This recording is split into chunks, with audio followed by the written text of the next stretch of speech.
Hello, guests. Hello, guests. Please quiet down and take your seats. I'm Mr. Lewis Park. Welcome to the 8th annual Children First Champion Breakfast. Far from covert, this event has become the place to be on the first Thursday in March. So you are the people to be here, making the Children First mission possible. Let me point out and thank some of the operatives who've made today possible. Thanks to the Breakfast Planning Task Force, table hosts who have invited you here today, Children First Champions, and the Children First Executive Committee. And thanks to our elected officials who make St. Louis Park the kind of place where the mission of putting children first is possible. Now, I'd like you to meet others who are important agents to the change.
As you can see, we have a group of elite covert operatives making the Children First mission possible, and we need your help too. Oh, look, there's a tape recorder. I guess I should push the button. Good morning, Mr. Park. The children you are looking at are from St. Louis Park, Minnesota. They are happy, healthy kids.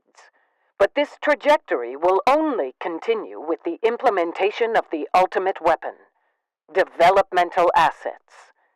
There are 40 developmental assets, positive building blocks that help children and teens thrive. Your mission, which you will decide to accept, is to focus on the healthy development of St. Louis Park youth. This is where the Mission Possible Force comes in. That's all of you at the Doubletree today. Each person will receive a highly sensitive mission, a purposeful action to build assets in young people. At all cost, you must complete your mission. As always, should you or any member of your MP force be caught, the Children First Executive Committee will avow your actions and acknowledge your existence. This tape will self-destruct in 5 seconds. Good luck.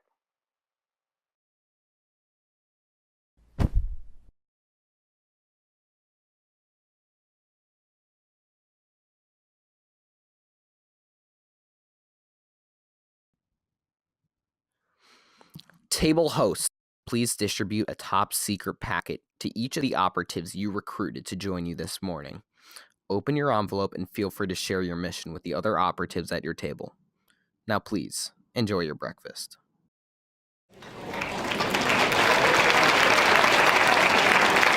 Ladies and gentlemen, please turn your attention to the stage and welcome Mateo Gonzalez, a hip-hop artist who wrote an original song for today. Mateo grew up in St. Louis Park and is an alumni of St. Louis Park Treehouse.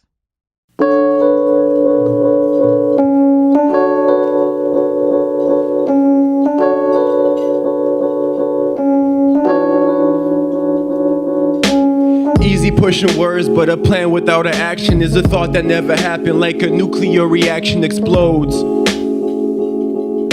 No mission is impossible, we're beings on the throne, meant to mold the world through the blessings we're bestowed. So many names I could thank, from the treehouse by the lakes off the Texatonka Lane, putting children first, the only mission on their brain.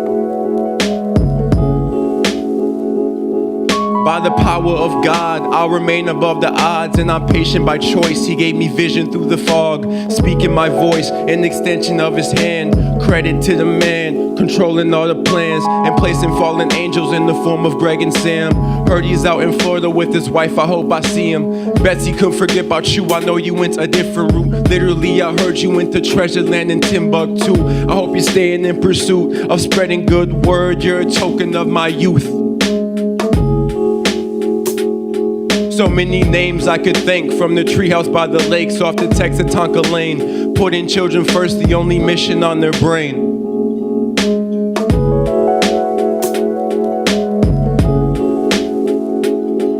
By the power of God, I'll remain above the odds, and I'm patient by choice. He gave me vision through the fog. Hardly a teen, damaged beyond belief. Saw my dad choose the crack pipe, well he ain't really act right. Soon after my mom's depression came, I'm stressing, yeah, I'll do anything to bring us some serenity.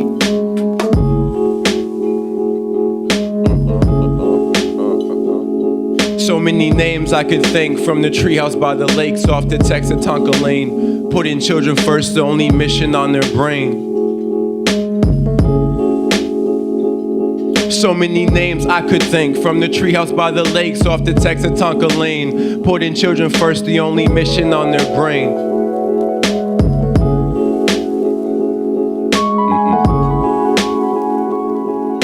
Student to the teachings, and they made me who I am. Teacher to the student, cause I saw a lot of growth. My mentors and my brothers, it was mutual, I hope. It was mutual, I hope. Thank you.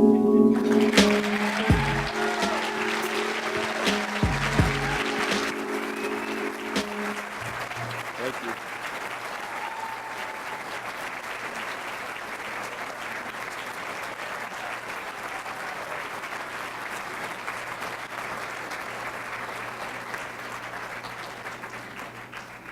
Please welcome Brad Bakken. He is President and CEO of Citizens Independent Bank and Chair of the Champions Breakfast Planning Committee. Thank you. Thank you. Good morning, everyone. Thank you, Mateo. Thanks, Karen, for making me follow that, you know. I'm trying to be cool with my glasses on, and I need to follow that, and yet now I know how uncool I really am. Thank you, Mateo. Welcome, everyone. Thank you for everyone coming here this morning. Thank God there wasn't a snowstorm, or whoever you pray to, that we did not have snow and everyone could come here this morning. What a wonderful gift. Mateo wrote that song just for us. Thank you, Mateo, for sharing your talent with such a moving song. As you shared, no mission is impossible without support. And I'm going to remove my cool shades and my Mission Possible shades, because I can't read this without it, with them on. I want to thank you again, everyone, for being here. I got some people to recognize this morning. Marco Gino Vanelli was playing the piano outside the rendition Mission Possible when you arrived. And that wonderful video, save your applause till I introduce all these people. That introductory video was created by the high school students. Joey Miller, cinematographer. Nietzche Deuel, director, and Coltrane Kanne as, get this, Mr. Lewis Park.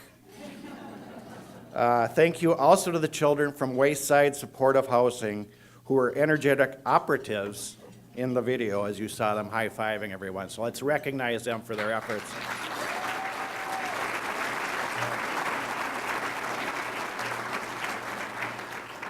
This is our major fundraiser, and as we are grateful to the sponsors who believe in Children First Mission, and offering more than $40,000 in matching grants.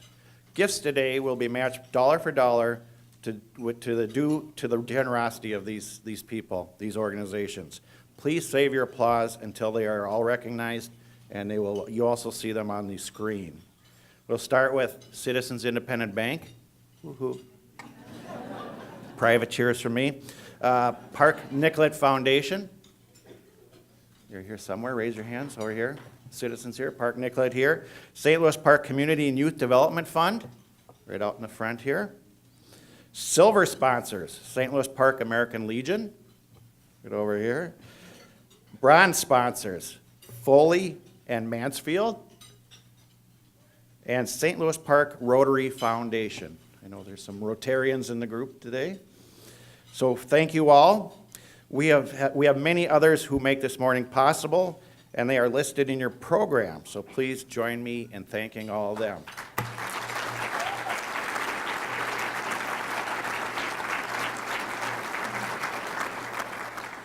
And before I move on here, I just also want to thank the committee, the breakfast committee that worked together to put this all together. So thank you to all of them too.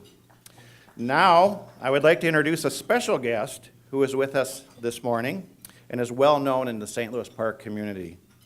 Please join me in welcoming Minnesota Lieutenant Governor Peggy Flanagan.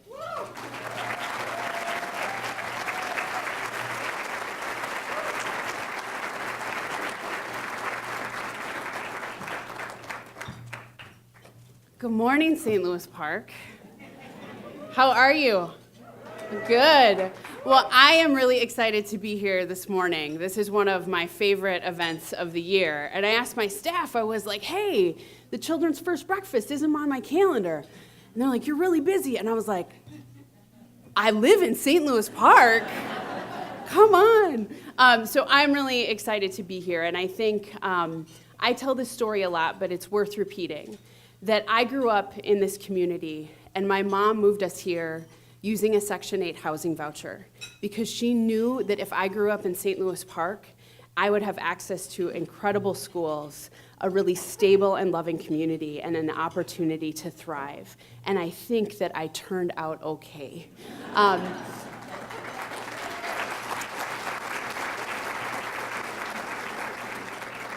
And I am really excited to be a parent of a kiddo who goes to St. Louis Park Public Schools just like I did. I have a kindergartner at Peter Hobart, and yeah, she is thriving and she is reading, and it is all because of the investments that the adults around her make in her every single day, and they see her as a whole and full person. She gets high fives when she comes through the hallways from everybody. Everyone at the school knows her name, and you can see her put her shoulders back and walk a little taller when people recognize her. And that is the same kind of love and support that I received in this community. And as we talk about Children First, this is something that the entire community embraces through our actions, through our words, through just how we lift each other up and how we invest in one another. So I am proud, and every time someone says St. Louis Park when I am at the Capitol around the state, it takes everything I am not to be like, Lou Park, because that pride runs really, really, really deep. So I want you to know that as I am doing my work along with my partner in justice, Governor Tim Walz, that I hold the hope and opportunity that St. Louis Park provides to all of our children and try to bring that to the rest of the state of Minnesota. So thank you for your investment in our community and your investment in our kids. Chimigwich.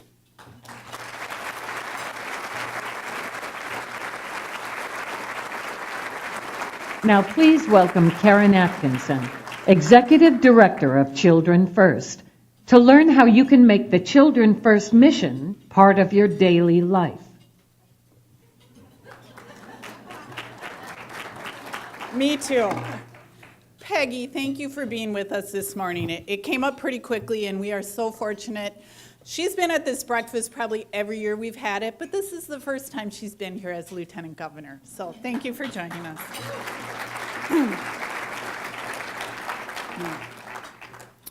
When my husband and I moved into our house, like 30 years ago now, there was a young family across the street, and they had a little boy. His name was Bobby. Bobby was always on the go. When he was about 5 years old, he scooted across the street and was in our backyard playing. And I gave a call to his mom and said, hey, don't worry, you may think Bobby's missing, but he's over in our yard, he's fine. As he got older, Bobby and I, we talked about things. We talked about Boy Scouts and his Pinewood Derby car. We talked about sports. He was in a lot of sports, but I mostly remember talking to him about baseball. We didn't talk about school much, and I don't think school was a really big thing to him. So that, as a neighbor, that's not something we needed to chat about. As he entered his teen years, he was still on my radar. And we had conversations, sometimes friendly and sometimes not, but he was still in a constant state of motion. So one evening, a nice summer night, our windows were open, and I heard this ruckus outside. So I walked out onto our porch, and there was Bobby with a friend, and there were some other guys with other guys, and they both had cars. So there were these two cars and these kids swearing and these engines revving. And I got their attention somehow, and I said, hey, you guys, there are a lot of little kids in this neighborhood. You can't be talking like that. You need to cut the language. And I don't know what's going on with these vehicles, but you have about 2 minutes to settle your difference, or I'm calling the police. Well, things got quiet, so I thought, okay. And then I heard a knock at the door. It was Bobby and his friend. They came over to apologize for being disruptive. I got a call from Bobby's mom one day, and she said, Karen, you know, we've had our ups and downs with Bobby, but we have something to celebrate. He's turning 18, and we'd love for you and your family to come and celebrate with us at the local restaurant. So by this time, we had 2 young boys of our own, and the 4 of us walked into the restaurant, and there was Bobby sitting with his girlfriend, his mom, his dad, his sister, his grandma, and 1 or 2 friends. You know, it was kind of an intimate gathering. And I was surprised that we were included in it. And then I felt very privileged that we were included in it, because it was obvious that it was important to Bobby to have caring neighbors in his life. And I realized it was important for me to have Bobby and his family in my life. I'm pretty embarrassed to tell you this story because, like, it's no big deal. I was the mom who lived across the street from this boy who was always on the move. And, you know, I stayed in touch with him as he became a teenager. I was building assets. Asset building is kind of a fancy term for the encounters that build the fabric of everyday life. It's the kind of things that you saw on your mission cards today, and I hope as you leave here, if you didn't like your vision, your mission, you take someone else's mission and implement it. Or, you know, our tape recorder person, Susan Erickson, will not be happy with you. So Children First has been around for about 27 years, and it started with a partnership between business, education, faith, city, and the healthcare communities. They understood the importance of making sure all our kids thrived, and they know if we did that, it would be a great community for all of us. So the mission of Children First is to engage adults in St. Louis Park to actively participate in the growth of young people, so that they all thrive, they flourish. We know our mission is possible because, as the tape message said, we have the ultimate weapon, developmental assets. Children First is based on these 40 development assets, which are the experiences, the expectations, and the relationships that help our young people flourish. And if you aren't familiar with them, they're listed in your breakfast program. What I like about the assets is it's a positive focus, and that makes them more engaging. Assets don't tell kids what not to do, They tell us adults what to do, the things that we can do to help kids get on in life. And here's what we know about assets. When young people have a lot of them, they feel safer, they're more connected in their community, they're more likely to do well in school, and they're less likely to make risky choices. Even so, our community's been working on this for more than 25 years. Our kids don't have enough assets. Actually, on average, kids have about a little over half of those 40 assets in their life. And that's not on the kids, that's on us. Do you know only 22% of households in St. Louis Park are actively raising kids? I was pretty shocked when I understood that statistic, and that's what makes this a challenge, because when we talk about we want adults helping our kids grow up to be healthy and happy, we're talking about everyone, not just parents, not just teachers. We're talking about all the adults in the community.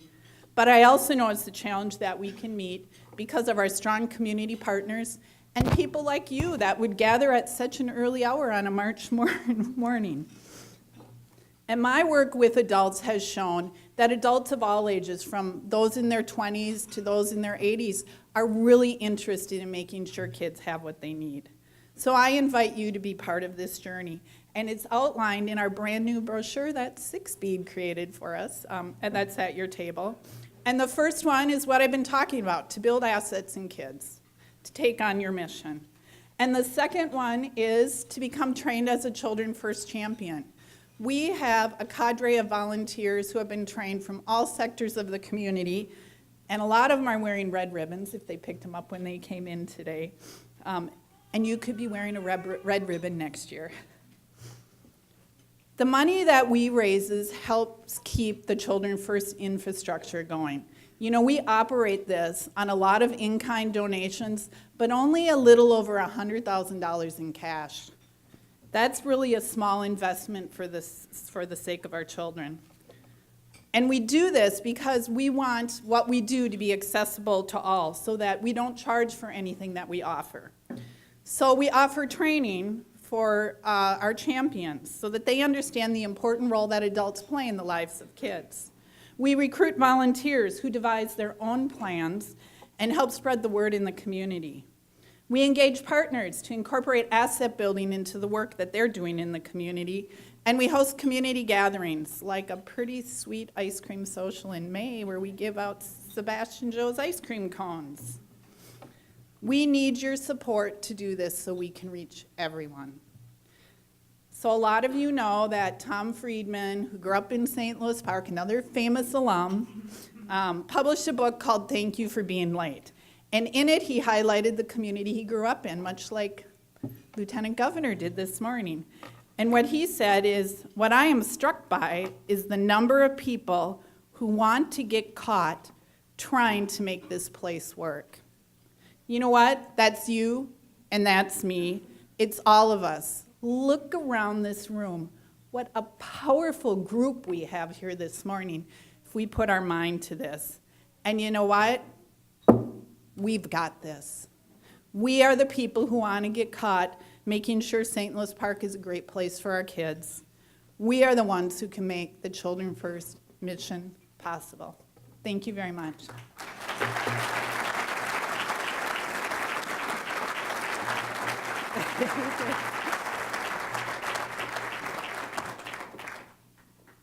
What does Children First's mission look like if you grow up in St. Louis Park? Olivia and Joel Liz Fonce will tell you. Both graduated from St. Louis Park High School. Olivia is a senior consultant with Deloitte, and Joel is senior financial analyst with Invent. All righty, good morning, everybody. Take these off. My name is Joel Liz Fonce. This is my wife, Olivia. We actually met while attending St. Louis Park High School, and we had Spanish class together. Olivia was the teaching assistant in our class. As many of you know, teaching assistant helps the teacher with grading. So as I look back, it may have been a conflict of interest, grateful we went along with it. Olivia and I have been together for almost a decade now. And in that time, we've went to prom together, graduated from St. Louis Park High School, also from the University of Minnesota, got our first big kid jobs out of college, got married, and most recently became parents. Thank you. It's our special guest for the evening. That's what we do it for, right? All right. So throughout our journey, we have supported and pushed each other to achieve our goals. But as we look back, we also realize that being part of the St. Louis Park community has influenced who we are today. For me, the encouragement that I received in St. Louis Park High School allowed me to surpass my own goals. I was given the opportunity to manage our school store for 2 years, which gave me the ability to develop a deep appreciation for running a business.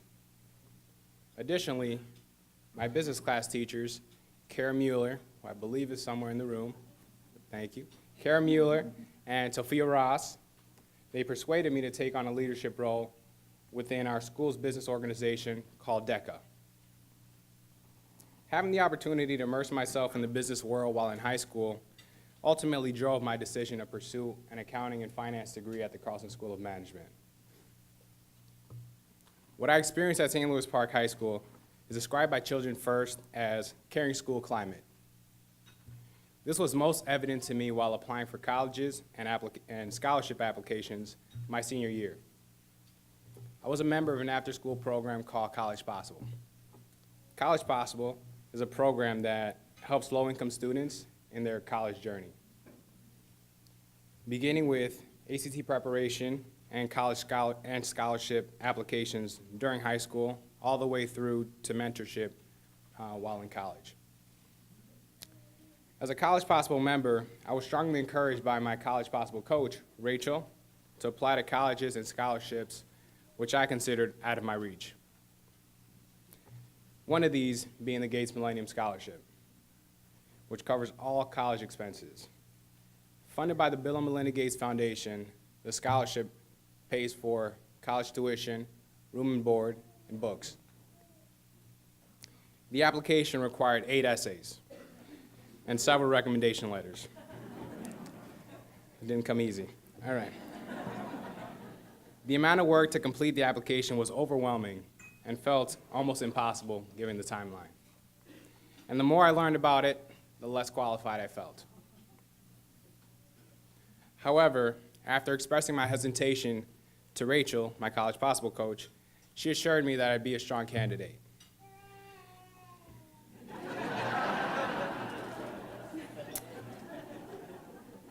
And that she would make herself available outside of sessions to support me in completing my application on time. After Rachel's encouraging words, I dedicated myself to completing the essays and also working with my teachers on those recommendation letters. And I was fortunately received with overwhelming support from my teachers. I decided to apply to the scholarship shortly before our winter break.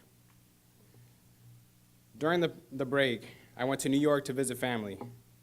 And as you can imagine, I had to choose between spending time with them or completing the scholarship, which was not an easy choice, especially given senior year, in your senior year slide, so tough to get that motivation. But I decided to lock myself in my cousin's room for hours at a time and work on the essays. And then I would send those essays off to Rachel for her feedback. And as she reviewed, I worked on the next one. Knowing that Rachel was supporting me, even during her break, encouraged me to give her my best work. As I returned from my break and the deadline approached, I made my final revisions. And I'm happy to say that after all that hard work, I was awarded the scholarship. Thank you.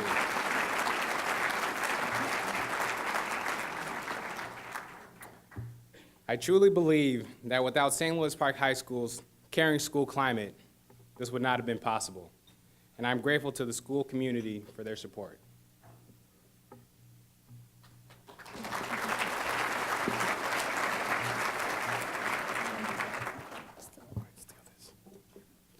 My experience with St. Louis Park was a little bit different.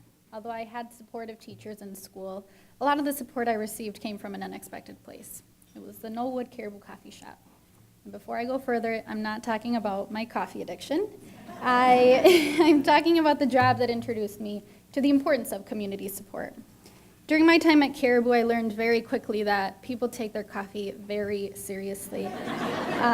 And so I learned drink orders faster than guest names. There was a mint condition lady, coffee with scone guy, 2 chocolate cooler guys, one skipped the topping, but the other let me play with the chocolate drizzle on his drink. All jokes aside, though, I sincerely enjoyed serving all of my guests. Our relationship grew over the years, and I became more than just a barista. They took an interest in me and what was going on in my life at the time. Many would check in to see how school was going. They would stay long after their drink was made to check on my graduation plans. They gave me birthday and Christmas gifts, and even made me care packages for when I had eye surgery. They encouraged me every day and recognized my commitment to school. But there is one guest in particular, as I look back, that I'm very grateful to have met. He began to come into my store my sophomore year in college. He would come in early on Saturday mornings, and he would take the large table we had in the back corner. He would stay for hours and had books and papers spread all over the entire table. After a few visits, I finally asked him what he was working on. And it turned out he was not only a professor at the University of Minnesota, but he was also writing a book. This simple interaction allowed us to learn more about each other. I told him about my plans to transfer to the U. He asked me what my interests were, what my grades were like, what kind of work I wanted to do, and just like that, our relationship started. He took a genuine interest and even let me know about an organization called Inroads, which is an organization that helps students of color with internship opportunities. Through that program, Joel and I landed internships with Fortune 500 companies for 2 summers. He kept up with my college journey and became my professor at one point. He wrote letters of recommendation for my college and job applications, and just like every other guest, just wanted me to succeed. Children First outlines 2 assets that, for me, illustrate what I found at Caribou. Asset number 2 describes receiving support from non-parent adults. Asset 40 describes having a positive view of personal future. The people that came into Caribou had an unimaginable impact. Their friendship, encouragement, guidance made my journey as a first-generation college student attainable. And now, as Joel and I reflect on those that have given us their time and energy, we have made it a priority to also give back.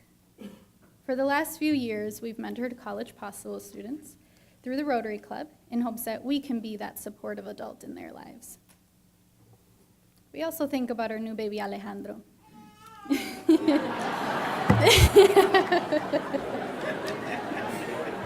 It's like he knows. And although we're only 5 months in, we think about the 40 assets. We think about the kind of support Alejandro will receive, and we hope that he will also have adults in his life that will support his growth and his development and his future the way St. Louis Park community did for us. Thank you.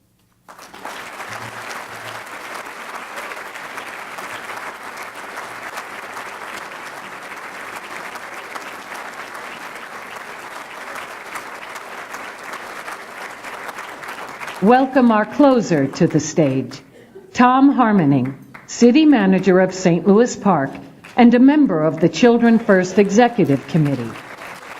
You have the opportunity to make our mission possible for St. Louis Park youth. Wow, what a room.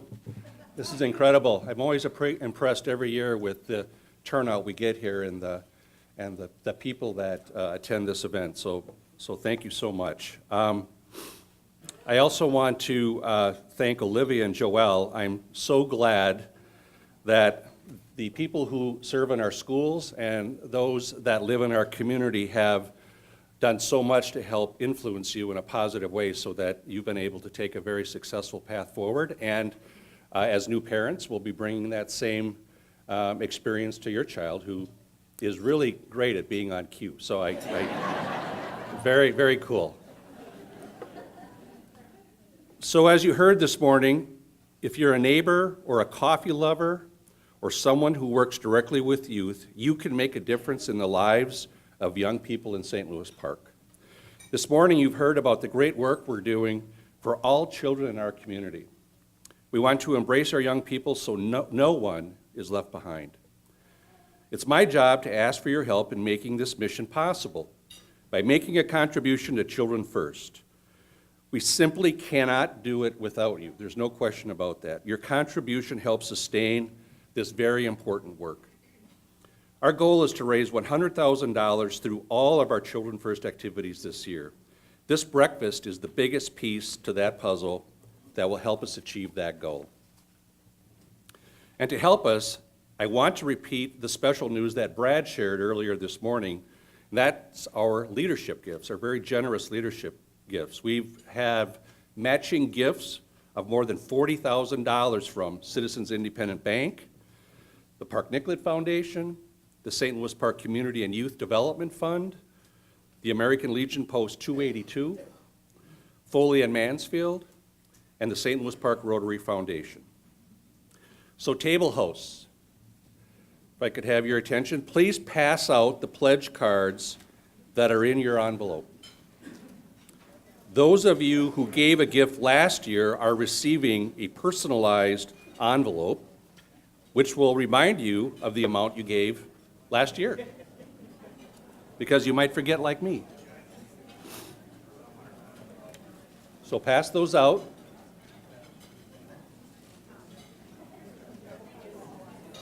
What? Oh, there is. I've been corrected by our staff. There is no personalized pledge card. My apologies for that. But you can still grab a pledge card. It works the same.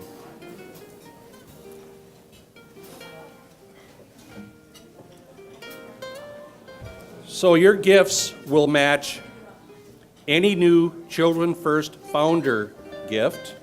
So a founder gift is a person who pledges for 3 years. If you're already a Children First founder, like me, it will match any additional years that you add to your existing pledge. And the leadership gifts will also match any new gifts to Children First. Is that music like supposed to be like in the Academy Awards where I'm told to get off the stage? You also have the opportunity to support us long term. I encourage you to become a sustaining Children First supporter this morning. As a sustainer, you commit to give a monthly amount to ensure support for Children First in our community into the future. There's a place on your card to become a Children First sustainer. Is that true, Karen? There's a place on the card? Guess so. We're looking for financial support, and we're also looking for the support of your time. You will see a place on your pledge card where you can participate in training or volunteer your time for Children First. Or you can invite us to speak to your organization to spread the message about the important role adults play in building assets in youth. We cannot meet our mission without your help. Please consider making a gift today of money or time. Any gift in any amount will make a difference, and all will be matched. So now is your chance to help the Children First tradition flourish in St. Louis Park. And when you're thinking about giving, it should not be that painful. What you are giving, when you're thinking about giving, maybe think about giving just a little bit more so this program can end and you don't have to listen to me any longer. Please think about giving so we can build an even stronger community. Every gift counts. And for those of you who have already made their gift with us, thank you very much. Here's my pledge card. My family and I have made our gift to Children First this morning, and I'm inviting you to make yours as well. I know some of you are still filling out your pledge forms. Please take a moment to make sure you've put your name on the card. And table hosts, I want to remind you to collect those gifts and put them in your packet and turn them over to our trusted St. Louis Park Police Department as you leave the room this morning. I personally want to say thank you. You're all a gift for being here this morning, and thank you for being part of this great community. Now, it's my understanding that Mr. Lewis Park has the final word before you leave.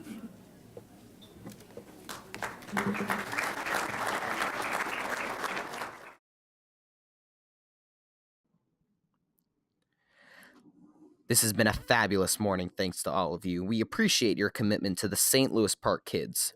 Thanks for joining and making this mission possible.